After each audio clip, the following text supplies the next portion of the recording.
আসসালামু আলাইকুম। আজকে দেখাবো বরই মাখা। মরিচগুলো শলায় গেঁথে নিলাম।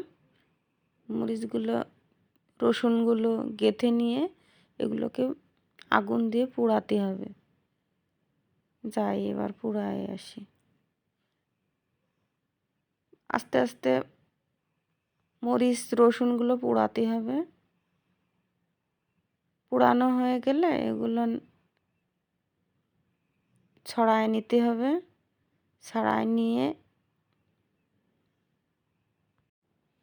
এই শীতে টক বরই খেতে যে কি স্বাদ, একবার মেখে খেয়ে দেখবেন।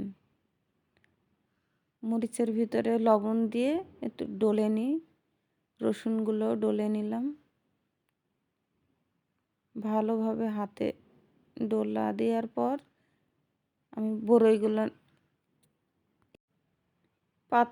বরইয়ের সঙ্গে লেবুর পাতা নিলে ভর্তাটার স্বাদ বেড়ে যায়, সেন্ট বের হয়।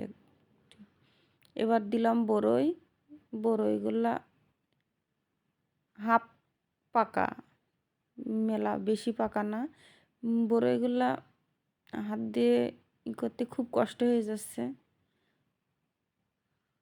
এবার হাতে আর পারলাম না, এবার শিল নিয়ে এসে শিল দিয়ে বরইগুলা ভেঙে নিলাম।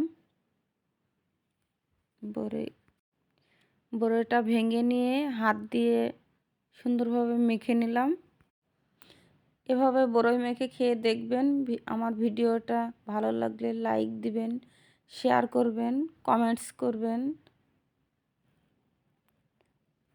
টক লাভাররা এই বরইটা একবার মেখে খেয়ে দেখবেন।